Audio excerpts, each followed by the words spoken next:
അപ്പോൾ ഇന്ന് ഞാൻ വന്നിട്ടുള്ളത് വളരെ സിമ്പിളായിട്ട് ഉണ്ടാക്കിയെടുക്കാൻ പറ്റണ നല്ലൊരു അടിപൊളി ബിരിയാണീൻ്റെ റെസിപ്പി ആയിട്ടാണ്. അപ്പോൾ ഇന്ന് ഉണ്ടാക്കിയെടുക്കണ ബിരിയാണി എന്ന് പറഞ്ഞാൽ ചിക്കൻ 65 ആണ് കേട്ടോ. അപ്പോൾ ഇതുപോലെയൊക്കെ നമ്മൾ ഉണ്ടാക്കിയെടുക്കുകയാണെന്നുണ്ടെങ്കിൽ പെരുന്നാളിൻ്റെ സമയത്തൊക്കെ പെട്ടെന്ന് ഉണ്ടാക്കിയെടുക്കാം കേട്ടോ. അതുപോലെ തന്നെ കഴിക്കാനും നല്ല ടേസ്റ്റ് തന്നെയാണ്.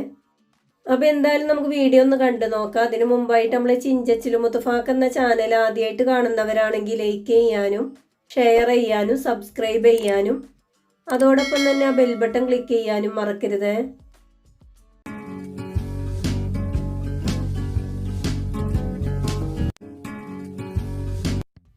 അപ്പോൾ ഇതിനായിട്ട് ഞാനിവിടെ ഒരു 1.5 കിലോ ചിക്കൻ ഒരു മീഡിയം സൈസിലൊന്ന് കട്ട് ചെയ്തെടുത്തിട്ടുണ്ട്. അപ്പോൾ ആദ്യം നമുക്ക് ഈ ചിക്കനക്ക് വേണ്ട മസാല ഒന്ന് റെഡിയാക്കി എടുക്കാം. 1 ടീസ്പൂൺ മല്ലിപ്പൊടി, 1 ടീസ്പൂൺ ചെറിയ ജീരകം വറുത്ത് പൊടിച്ചത്, 1/2 ടീസ്പൂൺ മഞ്ഞൾപ്പൊടി, 1 ടീസ്പൂൺ കുരുമുളക് പൊടി, 1.5 ടീസ്പൂൺ മുളക് പൊടി.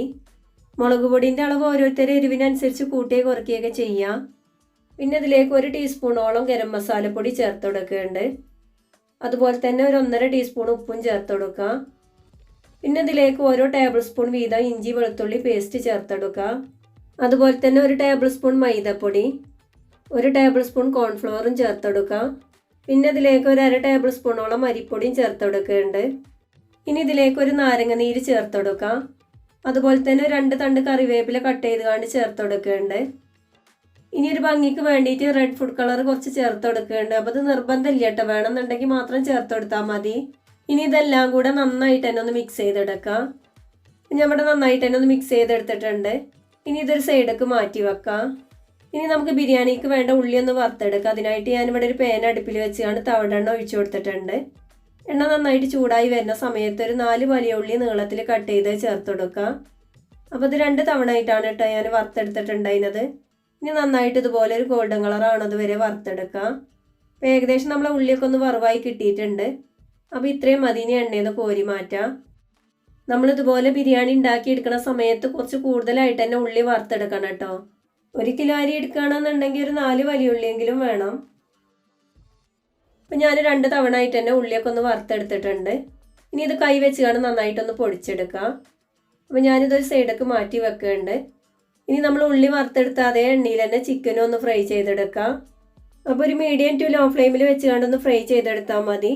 ഒരിക്കലും ഹൈ ഫ്ലെയിമിൽ വെച്ച് ഫ്രൈ ചെയ്തെടുക്കാൻ നോക്കരുത്. അങ്ങനെ ആയി കഴിഞ്ഞാൽ ചിക്കൻ്റെ ഉൾഭാഗം കറക്റ്റായിട്ട് വെന്ത് കിട്ടൂല. ഏകദേശം നമ്മൾ ചിക്കൻ്റെ ഒരു സൈഡൊന്ന് ഫ്രൈ ആയി കിട്ടിയിട്ടുണ്ട്. ഇനി ഇതുപോലെ ഒന്ന് തിരിച്ചിട്ട് കൊടുക്കാം. അപ്പോൾ നമ്മൾ ചിക്കൻ്റെ 2 സൈഡും നന്നായിട്ട് തന്നെ ഒന്ന് ഫ്രൈ ആയി കിട്ടിയിട്ടുണ്ട്. ഇനി എണ്ണയിൽ നിന്ന് എടുത്ത് മാറ്റാം. ഇതുപോലെ തന്നെ ബാക്കിയുള്ള ചിക്കനും ഞാൻ ഫ്രൈ ചെയ്തെടുത്തിട്ടുണ്ട്. അപ്പോൾ ഇതും നമുക്കൊരു സൈഡൊക്കെ മാറ്റി വെക്കാം. ഇനി നമുക്ക് റൈസ് ഉണ്ടാക്കിയെടുക്കാം. അതിനായിട്ട് ഞാനിവിടെ 1 കിലോ ചോക്കറിൻ്റെ ബിരിയാണി റൈസാണ് എടുത്തിട്ടുള്ളത്. അപ്പോൾ ചോറ് ഉണ്ടാക്കിയെടുക്കാനായിട്ട് ഞാനിതുപോലെ ഒരു ബിരിയാണി പോട്ട് അടുപ്പിൽ വെച്ചിട്ടുണ്ട്. ഇതിലേക്ക് ഒരു 1.5 ടേബിൾ സ്പൂണോളം നെയ്യ് ചേർത്ത് കൊടുക്കാം. അതുപോലെ തന്നെ നമ്മൾ നേരത്തെ ചിക്കൻ ഫ്രൈ ചെയ്ത് വെച്ച തവിടെണ്ണയിൽ നിന്ന് 2 തവി തവിടെണ്ണയും ചേർത്ത് കൊടുക്കുന്നുണ്ട്. എണ്ണയൊക്കെ നന്നായിട്ട് ചൂടായി വരുന്ന സമയത്ത് ഏലക്കയും പട്ടയും ഗ്രാമ്പും ചേർത്ത് കൊടുക്കാം. 2 ബേ ലീഫും 1 ടീസ്പൂൺ സാജീരകവും ചേർത്ത് കൊടുക്കാം. പിന്നെ ഇതിലേക്ക് ഓരോ ടേബിൾ സ്പൂൺ വീതം ഇഞ്ചി വെളുത്തുള്ളി പേസ്റ്റ് ചേർത്ത് കൊടുക്കുന്നുണ്ട്. അതുപോലെ തന്നെ ഓരോ ടീസ്പൂൺ വീതം വലിയ ജീരകവും പച്ചമല്ലിയും ചേർത്ത് കൊടുക്കാം. ഇനി നന്നായിട്ട് തന്നെ ലോ ഫ്ലെയിമിൽ വെച്ചുകൊണ്ട് ഇതിൻ്റെ ഒരു പച്ചച്ചോവ മാറുന്നത് വരെ ഒന്ന് മൂപ്പിച്ചെടുക്കാം. അപ്പോൾ ഏകദേശം നമ്മൾ വെളുത്തുള്ളിൻ്റെ ഇഞ്ചിൻ്റെയും ഒക്കെ ഒരു പച്ചച്ചോവ മാറി കിട്ടിയിട്ടുണ്ട്. ഇനി ഇതിലേക്ക് ഒരു 4 തണ്ട് പുതിനയിലും 2 തണ്ട് മല്ലിയിലും കട്ട് ചെയ്ത് ചേർത്ത് കൊടുക്കാം. അപ്പോൾ പുതിനയിൽ കുറച്ച് കൂടുതലായിട്ട് തന്നെ ചേർത്ത് കൊടുക്കണം കേട്ടോ. അതുപോലെ തന്നെ ഒരു ബിരിയാണിയിൽ കട്ട് ചെയ്ത് ചേർത്ത് കൊടുക്കുന്നുണ്ട്. അപ്പോൾ അത് നിർബന്ധമില്ല കേട്ടോ, കയ്യിലുണ്ടെങ്കിൽ മാത്രം ചേർത്ത് കൊടുത്താൽ മതി. ഇനി നന്നായിട്ട് തന്നെ ഇതുപോലെ ഒന്ന് വാട്ടിയെടുക്കാം.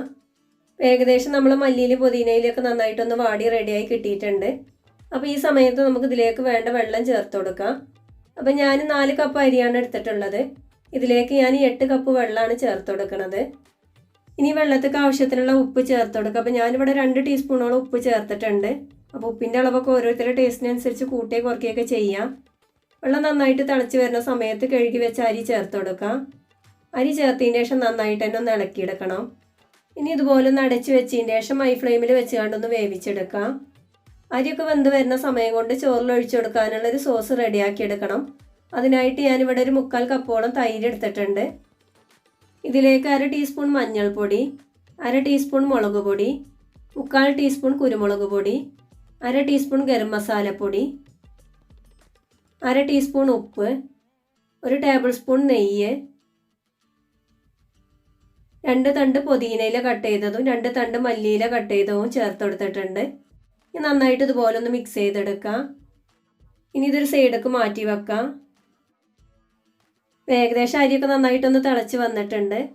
ഇനി ഇതുപോലെ ഒന്ന് ഇളക്കിയെടുത്തതിന് ശേഷം ഏറ്റവും ലോ ഫ്ലെയിമിൽ വെച്ചിട്ട് ഒരു 7-8 മിനിറ്റ് ഒന്ന് വേവിച്ചെടുത്താൽ മതി. ആ സമയം കൊണ്ട് തന്നെ നമ്മൾ ചോറൊക്കെ നന്നായിട്ടൊന്ന് വെന്ത് കിട്ടിക്കോളും. ഏകദേശം ഒരു 8 മിനിറ്റ് കഴിഞ്ഞിട്ടുണ്ട്. നമുക്കിതൊന്ന് തുറന്ന് നോക്കാം. അത് കണ്ടില്ല, നമ്മളെ ചോറൊക്കെ പാകത്തിന് വെന്ത് കിട്ടിയിട്ടുണ്ട്. നന്നായിട്ടൊന്ന് മിക്സ് ചെയ്തെടുത്തതിന് ശേഷം ഒന്ന് ലെവൽ ചെയ്തെടുക്കാം. നമ്മളൊരിക്കലും ചൂടോട് കൂടിയിട്ട് ഒരുപാട് സമയം ചോറ് ഇളക്കിയെടുക്കാൻ നോക്കരുത് കേട്ടോ. അങ്ങനെ ആയി കഴിഞ്ഞാൽ ചോറ് പൊടിഞ്ഞു പോകാൻ ചാൻസ് ഉണ്ട്. ഇനി നമുക്ക് ദം ചെയ്തെടുക്കാം. അതിനായിട്ട് ഞാൻ ഇതിൻ്റെ മുകൾ ഭാഗത്തുനിന്ന് പകുതി ചോറ് ഞാനൊരു പ്ലേറ്റിലേക്ക് മാറ്റി കൊടുക്കുന്നുണ്ട്. അപ്പം ഞാനിവിടെ പകുതി ചോറ് മാറ്റിയിട്ടുണ്ട്. ഇനി നമ്മൾ നേരത്തെ റെഡിയാക്കി വെച്ച സോസ് ഉണ്ടല്ലോ, അത് മുഴുവനായിട്ട് തന്നെ ഇതിൻ്റെ മുകളിൽ ഒഴിച്ചു കൊടുക്കാം. അതുപോലെ തന്നെ നമ്മൾ നേരത്തെ വറുത്ത് പൊടിച്ച് വെച്ച ഉള്ളി ഉണ്ടല്ലോ, അതും ചേർത്ത് കൊടുക്കാം. അത് മുഴുവനായിട്ട് തന്നെ ചേർത്തിട്ടുണ്ട്. ഇനി നമ്മൾ നേരത്തെ എടുത്ത് വെച്ച ചോറും ഇതിൻ്റെ മുകളിലായിട്ട് തന്നെ ചേർത്ത് കൊടുക്കാം. എന്നിട്ട് നന്നായിട്ട് തന്നെ ഒന്ന് ലെവൽ ചെയ്തെടുക്കാം. ഇനി ഇതിൻ്റെ മുകളിലായിട്ട് നേരത്തെ നമ്മൾ ചിക്കൻ ഫ്രൈ ചെയ്ത് വെച്ചിരുന്ന തവിടെണ്ണയിൽ നിന്ന് 1 ടേബിൾ സ്പൂണോളം തവിടെണ്ണ ഒഴിച്ചു കൊടുക്കുന്നുണ്ട്. അപ്പോൾ അത് നിർബന്ധമില്ല, വേണമെന്നുള്ള ആൾക്കാർ മാത്രം ചേർത്ത് കൊടുത്താൽ മതി. ഇനി ഇതുപോലെ ഒന്ന് അടച്ച് വെച്ചതിന് ശേഷം ഒരു 5 മിനിറ്റ് ലോ ഫ്ലെയിമിൽ വെച്ച് കണ്ടൊന്ന് ദം ചെയ്തെടുക്കാം. അപ്പോൾ ഒരു 5 മിനിറ്റ് ആയ സമയത്ത് ഞാൻ ഫ്ലെയിം ഓഫ് ആക്കിയിട്ടുണ്ടായിരുന്നു. പിന്നെ ഒരു 10 മിനിറ്റ് കഴിഞ്ഞിട്ടാണ് കേട്ടോ ഞാനിത് തുറന്നിട്ടുണ്ടായിരുന്നത്. ഇനി നന്നായിട്ട് തന്നെ ഇതുപോലെ ഒന്ന് മിക്സ് ചെയ്തെടുക്കണം. നമ്മൾ നേരത്തെ ഒഴിച്ച സോസും അതുപോലെ ഫ്രൈ ചെയ്ത് വെച്ച ഉള്ളിയൊക്കെ നന്നായിട്ടൊന്ന് മിക്സ് ആയി കിട്ടണം കേട്ടോ. എങ്കിലാണ് ചോറ് കഴിക്കുന്ന സമയത്ത് നല്ല ടേസ്റ്റ് ഉണ്ടാവുള്ളൂ. അപ്പോൾ ഇത് കണ്ടില്ലേ, ഞാൻ നന്നായിട്ട് തന്നെ ഒന്ന് മിക്സ് ചെയ്തെടുത്തിട്ടുണ്ട്. ഇനി നമ്മൾ നേരത്തെ ഫ്രൈ ചെയ്ത് വെച്ച ചിക്കൻ ഇതിൻ്റെ മുകളിലായിട്ട് വെച്ച് കൊടുക്കാം. അപ്പോൾ ഇതുപോലെയൊക്കെ നമ്മൾ ബിരിയാണി ഉണ്ടാക്കിയെടുക്കുന്ന സമയത്ത് ഈ കാണുന്ന ഭംഗി മാത്രമല്ല കേട്ടോ, കഴിക്കാനും നല്ല അടിപൊളി ടേസ്റ്റ് തന്നെയാണ്. അപ്പോൾ അതൊരിക്കൽ ഉണ്ടാക്കി കഴിച്ച ആളാണെന്നുണ്ടെങ്കിൽ എന്തായാലും വീണ്ടും ഉണ്ടാക്കി കഴിക്കും കേട്ടോ. അത്രയ്ക്ക് നല്ല ടേസ്റ്റ് തന്നെയാണ്. പിന്നെ പെരുന്നാളുടെ സമയത്തൊക്കെ പെട്ടെന്ന് ഉണ്ടാക്കിയെടുക്കാനും പറ്റും. തലേ ദിവസം ചിക്കനൊക്കെ മസാല റെഡിയാക്കി എടുക്കുകയാണെന്നുണ്ടെങ്കിൽ പിറ്റേ ദിവസം നമുക്ക് ഫ്രൈ ചെയ്തെടുത്താൽ മതിയാവും. അതുപോലെ റൈസ് ഉണ്ടാക്കിയെടുക്കാൻ അധികം സമയം വേണ്ട കേട്ടോ. അപ്പോൾ ഇത്രയേ ഉള്ളൂ കേട്ടോ. വളരെ സിമ്പിളായിട്ട് ഉണ്ടാക്കിയെടുക്കാൻ പറ്റുന്ന നല്ല അടിപൊളി ചിക്കൻ 65 ബിരിയാണി ഇവിടെ റെഡി ആയിട്ടുണ്ട്. അപ്പോൾ ഇത് കാണുന്ന പോലെ തന്നെയാണ് കേട്ടോ, കഴിക്കാനും നല്ല അടിപൊളി ടേസ്റ്റ് തന്നെയാണ്. അപ്പോൾ എന്തായാലും എല്ലാവരും ഇതുപോലെ ഒന്ന് ഉണ്ടാക്കിയെടുക്കുക. ഉണ്ടാക്കിയെടുക്കുന്ന സമയത്ത് നിങ്ങൾക്ക് ഈ റെസിപ്പി ഇഷ്ടപ്പെടുകയാണെന്നുണ്ടെങ്കിൽ നിങ്ങളെ അഭിപ്രായങ്ങളൊക്കെ ഒന്ന് കമൻസിലൂടെ അറിയിക്കാൻ മറക്കരുത്. അപ്പോൾ ഞാൻ ഇന്നും പറയുന്ന പോലെ തന്നെ നമ്മളെ ചിഞ്ചച്ചിലു മുത്തഫാക്കിലെ വീഡിയോസ് നിങ്ങൾക്ക് ഇഷ്ടപ്പെടുകയാണെന്നുണ്ടെങ്കിൽ ലൈക്ക് ചെയ്യാനും ഷെയർ ചെയ്യാനും മറക്കരുത്. അതുപോലെ തന്നെ നമ്മളെ ചാനൽ ആദ്യമായിട്ട് കാണുന്ന ഒരാളാണെന്നുണ്ടെങ്കിൽ ആ റെഡ് സബ്സ്ക്രൈബ് ബട്ടൺ ഒന്ന് ക്ലിക്ക് ചെയ്തതിന് ശേഷം ബെൽ ബട്ടൺ ഓൾ തന്നെ ക്ലിക്ക് ചെയ്യുക.